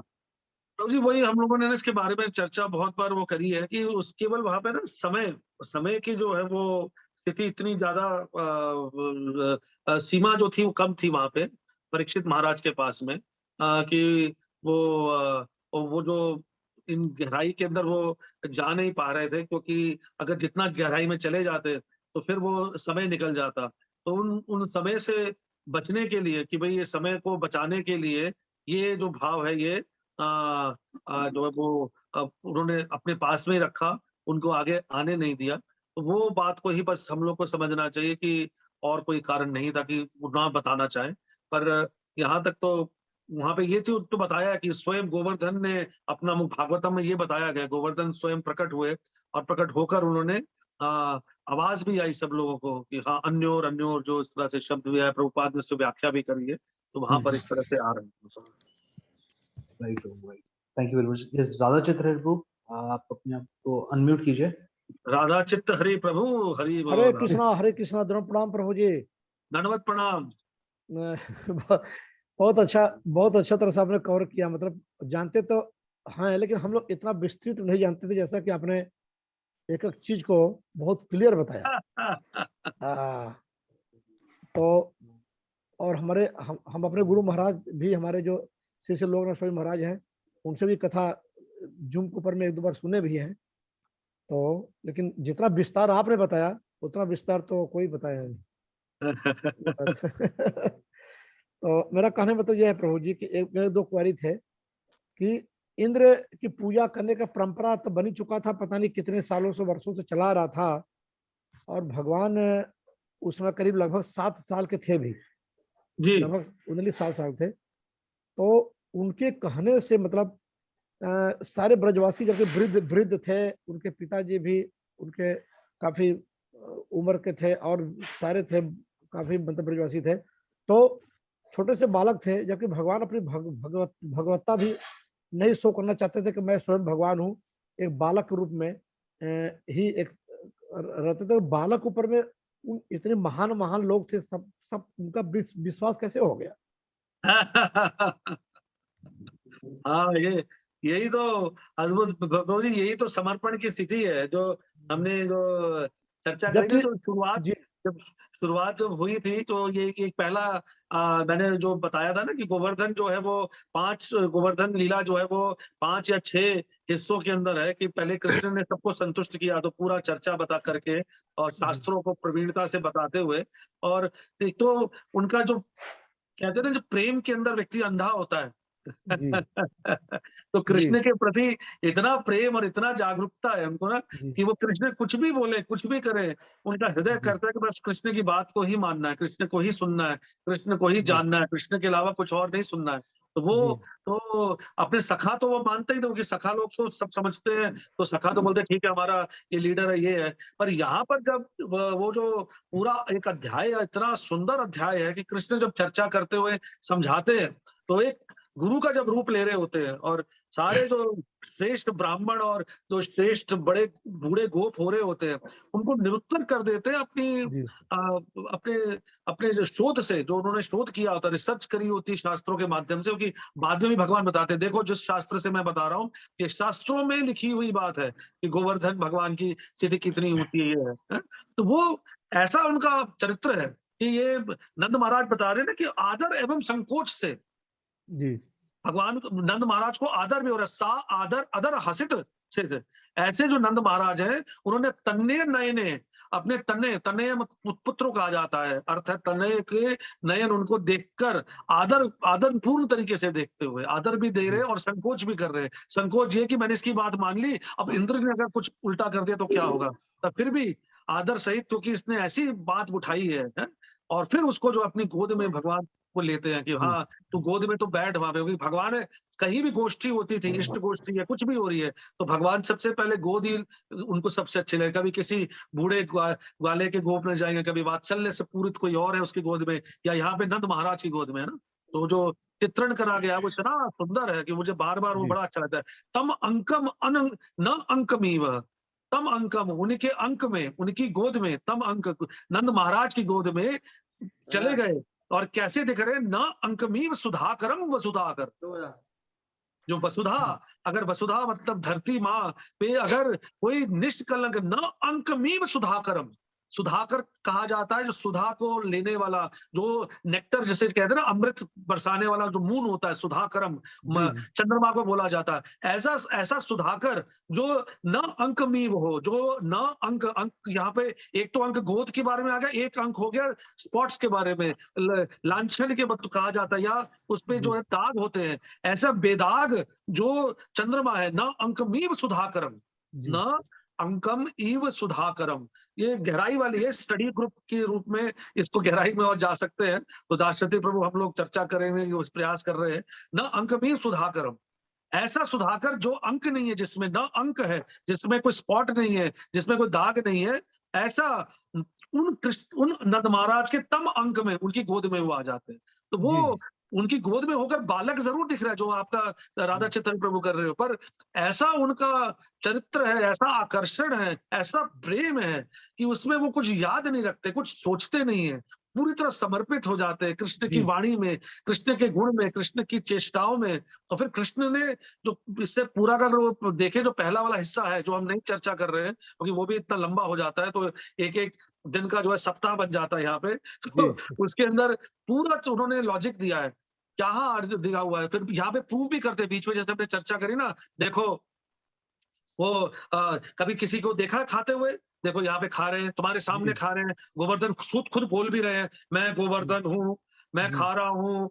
और जी, क्या किस तरीके से भगवान बता रहे हैं, इतनी स्पष्ट तरीके से वो गोवर्धन बताते हैं, भगवान जी, इसीलिए बताते हैं। देखो वहां पर उन्होंने इस तरीके की बात भी बोली कि तुम्हें कुछ और सोचने की जरूरत भी नहीं है, तुम्हें केवल जो है मेरे पे विश्वास रखो, और केवल मेरे पे रखो। तो भगवान इसी चीज को बताते हैं फिर से, कि गोवर्धन पूजा महोत्सव में प्रकट होने के बाद में भगवान ये बता रहे हैं कि पुराण प्रसिद्ध ये गिरिराज कृपा करके विशाल अपने रूप को धारण किया, ये पुराण जी, प्रसिद्ध है, ये अभी का नहीं है, ये पुराणों के अंदर भगवान कह रहे हैं कि श्री हरि रसो सर्वान पर्वत पर्व। तो इस तरीके का भगवान ने उस तरीके बताया, और पुराणों से इसको जो है पुष्टि करी है, और हर जगह पुष्टि करते हुए तब सब देवी, सब जो है जी। ब्रजवासी, सब बूढ़े गोप, सब लोग इस चीज को मानने को तैयार हो गए। तब माने तैयार होगी जी।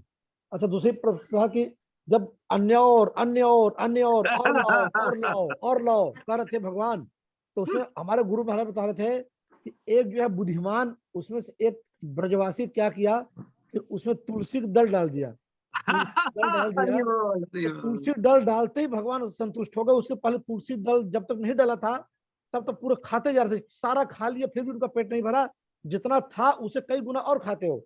लेकिन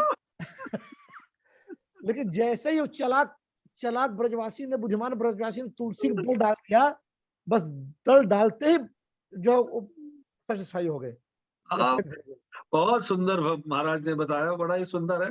वैष्णवों का भाव है, पर यहाँ पर ये ब्रजवासियों के साथ जो इतना ये कौतुक खेल रहे हैं ना, सबको भगवान ने, जो गिरिराज भगवान ने हाथ जोड़े कर दिया, भाई अब बस करो भगवान, बस करो, बहुत हो गया, बहुत हो गया, खा लो अब हमें भी खाओगे क्या, कितना मुख कितना बड़ा खा लिया है। तो यहाँ अलग कौतुक कर रहे हैं भगवान ने ना गिरिराज महाराज के साथ में, ये खा लिया हमने, तो अहंकार हो गया था, कितना खाएगा, कितना गोवर्धन, कितना कूट बना दिए हमने, अन्नकूट की, अन्नकूट ही अन्नकूट थे। मतलब वो बता रहे कि सफेद भात का तो एक बड़ा कूट बनाया, साथ में छोटे छोटे जो अन्नकूट थे उससे पूरे गोवर्धन को घेर रखा था।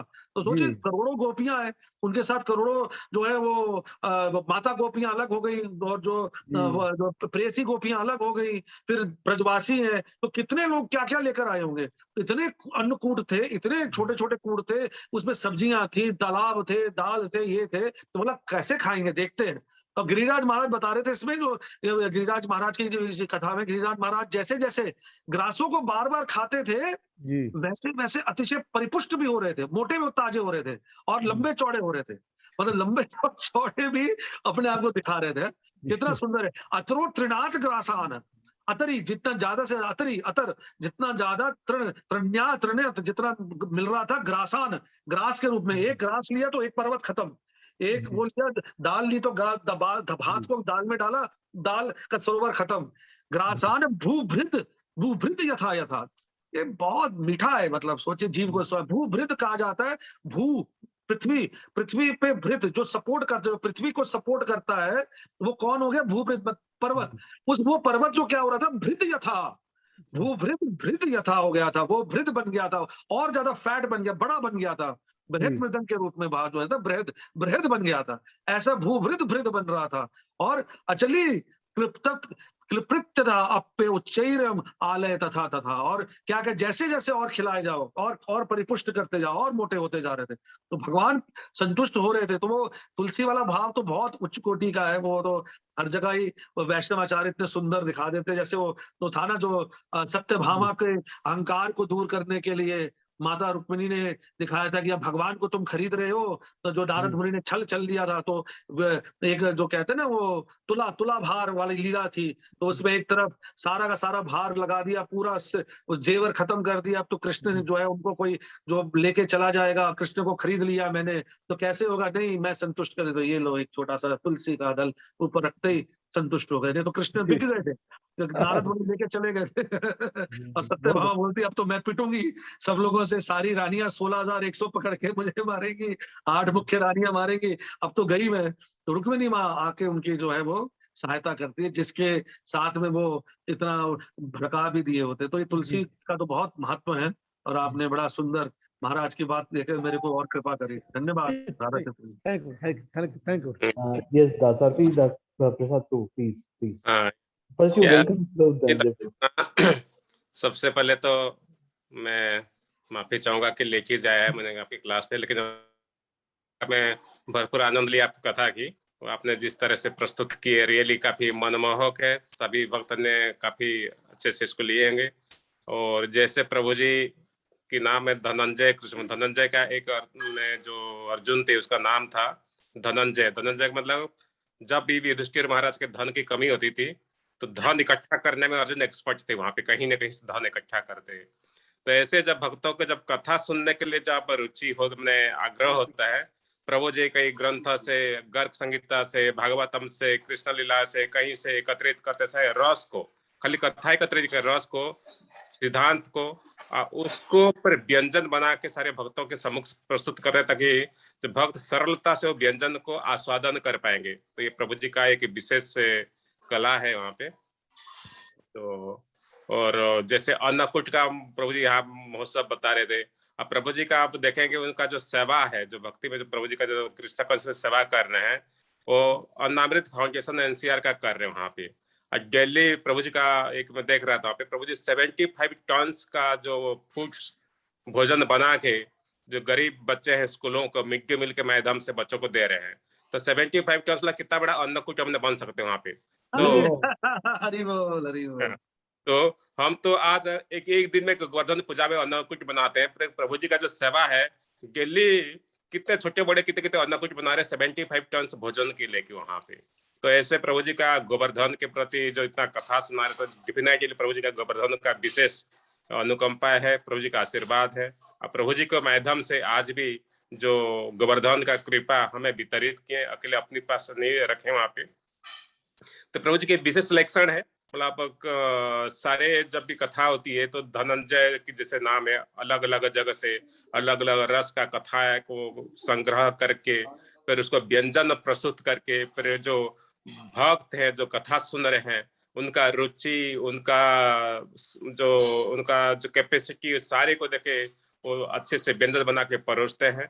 जैसे परोसने के बाद फिर लोगों को और खाने की इच्छा थी, अन्य जैसे अब राधा सीता हरि प्रभु पे जब भी प्रभु जी कथा सुनते हैं, कोई याद नहीं, राधा सीता हरि प्रभु जी कथा में इतना डूब जाते हैं वहां पे, उसको मतलब कथा का और आनंद लेने के लिए और प्रश्न करते हैं। तो यही है बेसिकली कथा का जो कथाकार का जो कथा जो कीर्तन करता है वो श्रवण करता है। तो इसी में जो कीर्तन करते हैं उनको कीर्तनकर्ता को भी इसी में आनंद होता है कि उसका जो परोसे हैं, जो व्यंजन दिए हैं, जो कथा जो पाने वाले को उसको मैंने स्वादिष्ट लगी है, उसको ये लगी है। तो राधा चितारी पर जैसे जैसे भक्त ऐसे जैसे करेंगे तो डेफिनेटली यहाँ पे जैसे गोवर्धन का मतलब वहाँ पे जब भोजन ग्रास लेते थे वहाँ पे, तो उसका लंबाई का और उनका जो ये चौड़ाई का विस्तार हो रहा था धीरे धीरे। ऐसे कथा के हमने भाव के साथ ग्रहण करेंगे तो हमारा जो स्पिरिचुअल बॉडी है उसका भी नरिशमेंट धीरे धीरे, नरिशमेंट के माध्यम से हमारा स्पिरिचुअल ग्रोथ भी होगी, स्पिरिचुअल का हाइट भी बढ़ेगी, उच्च भी बढ़ेगी, वेट भी बढ़ेगी वहां पे। तो डेफिनेटली कथा का रस में डूब के आस्वादन करनी चाहिए। और गोवर्धन लीला की प्रभु मेरे से एक है, गोवर्धन लीला भगवान का एक लीला ऐसी है जो अचिंत्य भेदाभेद फिलोसफी को जो महाप्रभु का उसको पूरे मात्रा से उसे प्रदर्शित होता है। बहुत सारे लोग तो इतना बड़ा पहाड़ है, भगवान 7 वर्ष का बालक है, एक तर्जनी में कैसे उठा सकते हैं उंगली पे, वहां पे हर एक किसी वहां पे होती है।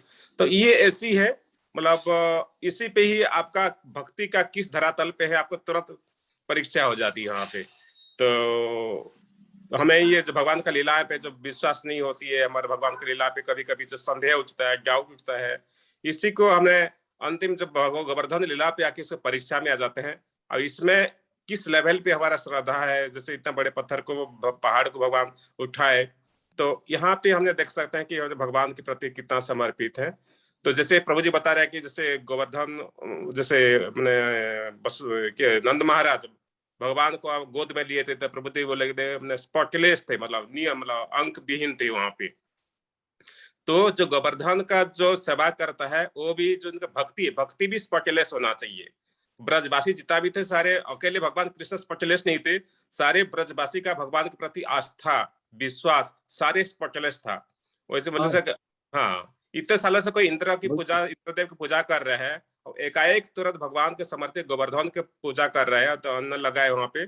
तो आप देख सकते हैं एक बालक के प्रति कोई इतना समर्पित हो सकता है जैसे राधा सीतारी प्रभु जी उठाए थे। तो इसमें देखते हैं अपने ब्रजवासी कितना सरल है, भक्ति कितना विशुद्ध है ना, सत्वगुण से भी परे कितना है, ये मान सकते हैं। तो जिस तरह की हमें स्पॉटलेस की तरफ आ जाएंगे, जब तक स्पॉटलेस डिवोशन नहीं होगा, भगवान की लीला के प्रति ना तो हमारा समर्पण होगी, ना उनको आस्वादन करने की हमारे पास वो शक्ति डेवलप होगा। तो ये है कि धीरे धीरे जो कथा सुनेंगे, जैसे प्रभु जी जिस तरह से सिद्धांत के माध्यम से कथा के प्रस्तुत करते हैं अलग अलग ग्रंथ से, तो डेली डेली कथा सुनेंगे तो हमारा जो भक्ति में जो विश्वास में आदो श्रद्धा तत्व साधु संगी जो होती है, ये श्रद्धा का जो स्पॉटलेस धीरे धीरे वो जो घिस घिस के स्पॉट धीरे धीरे गायब होगी। अगर कथा पे रुचि लगे, कथा का गहराई पे जाके उसका गहराई में आस्वादन करेंगे, तो डेफिनेटली गुड़गांव का भक्त काफी आज लाभान्वित हुए होंगे और प्रभु जी जो भक्तों का प्यास और भी बढ़ा होगा। तो प्रभु जी को हम आगे भी निवेदन करते हैं इस तरह की कथा के माध्यम से, लाकि हमारे प्रभु जी जैसे जब भक्तों का स्पॉट बहुत भरा हुआ है कि ना, वहां तो भगवान का एक ही स्पॉट है, भक्ति में तो कितना छोटा बड़ा कितना बिलियन ऑफ स्पॉट से पता नहीं वहां पे। तो जब आपकी जैसे भक्तों की मुखराबिंद से अगर कथा का श्रवण हम करेंगे, सौभाग्य प्राप्त होगा, तो धीरे धीरे स्पॉट का साइज छोटा छोटा होते जाएगा, और जितना जो स्पॉट का साइज जितना भी हो जाएगा, भगवान की कथा प्रति रुचि और जागृत होगी।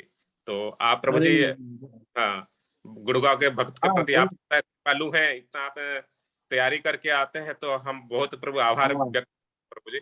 डेफिनेटली आप अलग अलग अगर शास्त्र से कलेक्ट करना is not an easy things, लेकिन आप करना है, इसको पढ़ना है, फिर संकलित करके सही ढंग से प्रस्तुत करके देनी है।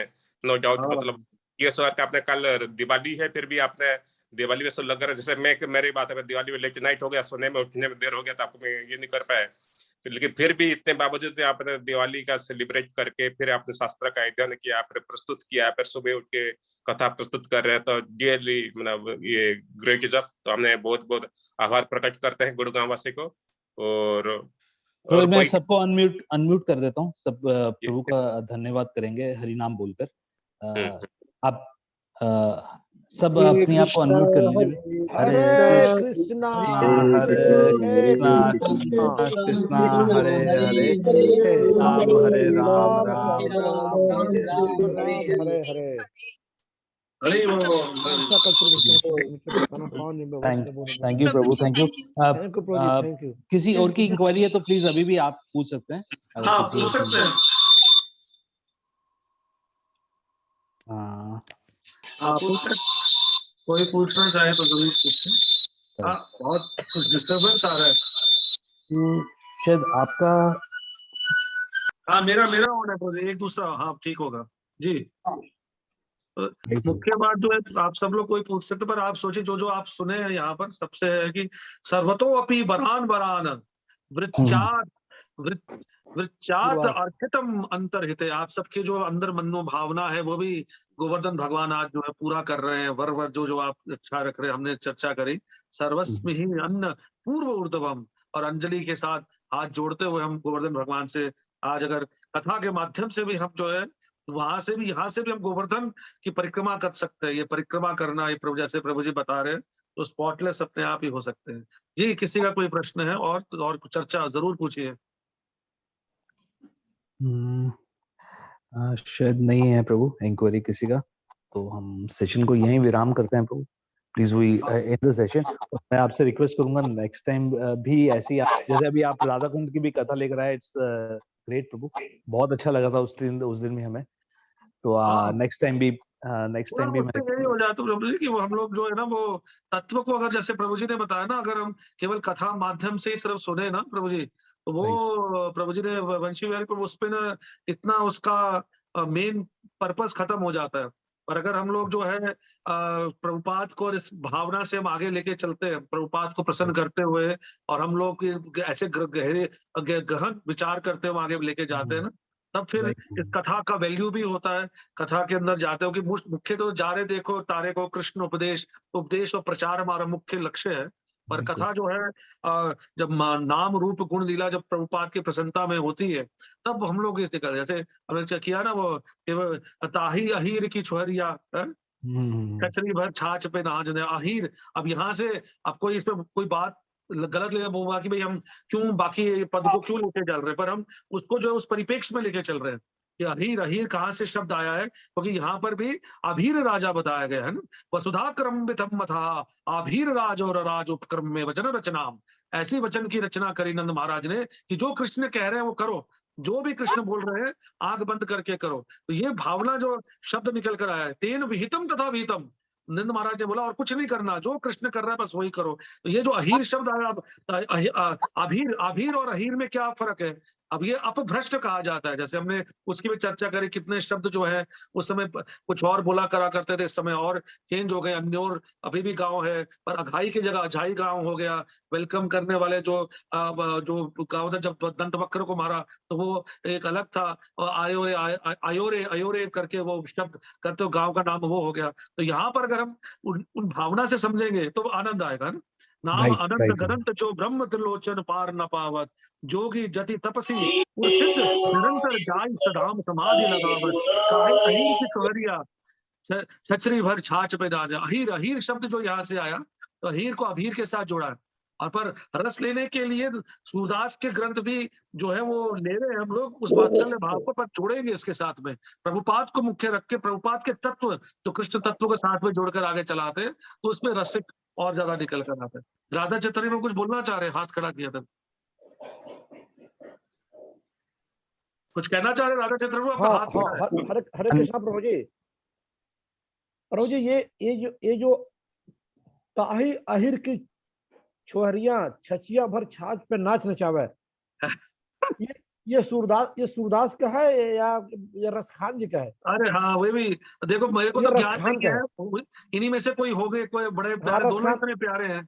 रसखान के प्रभु, रसखान जी का हाँ, है। रसखान होंगे, हाँ। पूरा वो ये है कि शेष गणेश महेश दिनेश सुरेश सहु जाहि निरंतर गावे, हाँ, जाहि आनंदी अनंत अखंड अछेद अभेद सुबेद बतावे, नारद से मुक्त व्यास रहे पर सहारे तू पुनि पार न पावे, ताही अहिर की छोहरिया छचिया भर छाती पे नाच नचावे। नाच नचा रहे।